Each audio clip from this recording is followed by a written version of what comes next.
Kwa jina naitwa Shamte Imran Shamte. Bismillah. Nikiwa hapa Kitanzania. Nilikuwa naomba kuuliza swali kwa shehe wetu aweze kufahamisha. Na bwana alizungumzia na akazungumzia kipengele akasema vijana sasa hivi tunatakiwa tusome elimu za aina mbili. Elimu ya kumjua Allah na elimu hii nyingine. Sasa shehe, tunashukuru umeweza kuja kueleza hilo. Lakini kuna wengine huwa wanakuja wanakuambia kwamba hii elimu ya kusoma sio darasani, elimu nyingine hii haifai. Ndio hiyo haifai kabisa, na ukisoma mpaka kesho tunapata dhambi. Sasa labda hapa nilikuwa naomba tufafanulie vizuri, tujue kweli tunapata dhambi au tutakuwa tunapata heri mbele ya Allah Subhanahu wa Ta'ala. Swali langu ni salamu alaykum. Naitwa Juma Abdalla. Mimi swali langu kwa Sheikh, alisema Nabii Isa aliwaelekea Mtume Muhammad sallallahu alaihi wasallam ndio akaweza kutuombea, na Mtume akasema ni kweli ni jambo liko kwake na yeye ndio mwenye kutuombea. Sasa sema mbona sielewa. Sheikh alisema hivi, Mtume alisujudu kwanza. Baada ya kusujudu ikatoka sauti ya Mwenyezi Mungu kumwambia Muhammad, nyanyua paji lako, omba unachotaka. Swali langu, maana yake pale kusujudu alikuwa anafanya kitu gani? Kwa jina naitwa Abdulkarim Shomari almaarufu kwa Iringa Mkocho. Swali langu shipekishi, umetaja watu saba yuwellukum Allahu yawma al-qiyamah yawma la dhillu illa dhilluh. Watu saba ambao watapata kivuli siku ya kiyama. Watu ni saba au watu saba. Sasa swali langu, nataka nijue hichi kivuli hili wakipata watu saba mpaka yale mambo yote yatekelezeke saba, au hata baadhi ya mambo katika yale saba ingefanya anapata kivuli. Kwa sababu kuna mwingine anaweza kuta katika saba ameweza matatu akashindwa, au mawili akashindwa, mwingine akafanya mawili, moja akashindwa.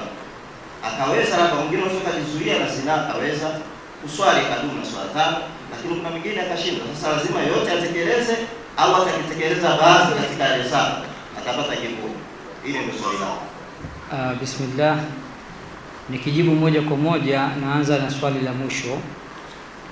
Ili Allah Subhanahu wa Ta'ala akuingize chini ya kivuli chake siku ya Kiyama, ni lazima uwe umeweza mambo yote saba.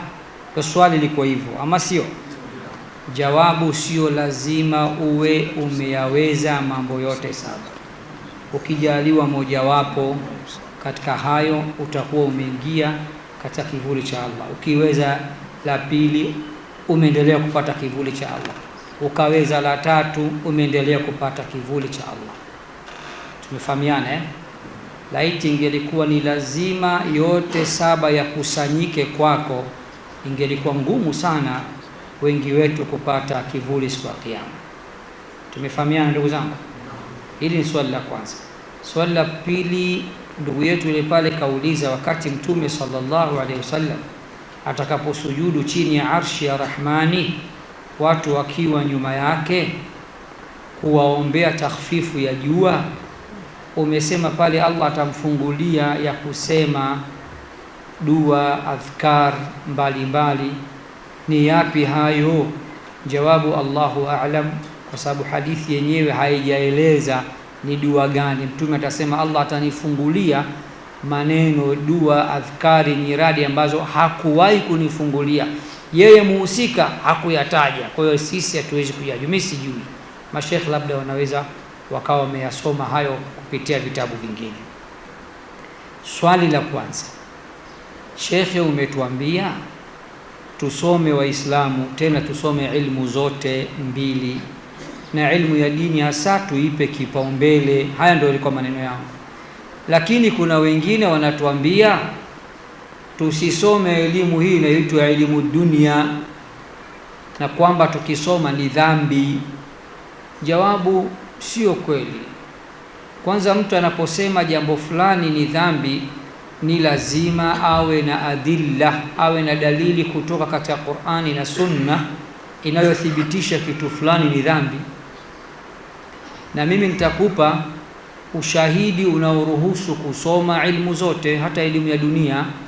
Mtume sallallahu alaihi wasallam aliwaambia maswahaba, antum a'lamu bi umuri dunyakum, nyinyi mnajua zaidi mambo ya dunia yenu, haya nakuachieni nyie. Hivi leo kijana wako kusomea kuwa uinjinia wa kujenga nyumba, sawa, injinia ya kujenga nyumba. Tusiwe na mainjinia kweli? Tunapojenga misikiti yetu, ghorofa zetu, madrasa zetu, maahidi zetu, tukatafute mainjinia wajenzi kutoka upande wa pili. Haya, tunataka madaktari wakasomee science, waende kuwa madaktari. Kila siku tunalalamika, wake zetu, mabeti zetu waende kufunuliwa kina Joni. Tena kina Joni wanakusudi kweli kweli. Akikuta kaingia na baibuji albaba, anaambia Saula bibie, toa vyote hapa, check up iko hivyo. Si tunalalamikaga? Alafu leo utaki binti wa Kiislamu akasomee hayo. Unataka mke wako amtibie nani? Wewe mwenye msimamo mkali wewe unataka mke wako atibiwe na nani, wakati mabinti wa Kiislamu unawakataza kusoma? Sahaba Zaid ibn Thabit anatuambia Mtume sallallahu alaihi wasallam aliwahi kumpa kibarua, amarani Rasulullah sallallahu alaihi wasallam an ataallama kalimatin min kitabi al-yahudi. Alimwambia nakupa kibarua, nenda kakisome kitabu cha Mayahudi. Anasema nimechukua mwezi 1.5 na nimejifunza lugha yao. Bali mashekhe wanajua moja ya mateka ambayo Mtume aliwateka katika moja ya vita, Mtume aliwaambia ninakuacheni kwa masharti, muwafundishe maswahaba zangu Kiabrania, lugha yenu. Zama hizo ndo Kiingereza, mkiwafundisha ndio mko huru. Wewe unaambia watu wasijue hayo. Anayesoma hivyo anajua kusoma na kuandika, na kila siku anatuma message kwenye mitandao, kwenye Facebook, ana comment, anawapiga watu, anawachapa watu, si ndio? Na wewe vipi bila kusoma ungeweza kuandika? Basi mtoto wako pia akae nyumbani asiweze kusoma na kuandika. Sio kweli. Tunatakiwa tusome ilmu zote zenye manufaa kwetu hapa duniani, na elimu ya dini ndio imepewa kipaumbele zaidi. Man yuridillahu bihi khayran yufaqihu fi ddin, Allah akimtakia kheri mtu humpa ufahamu wa kuijua dini yake. Wallahu a'lam.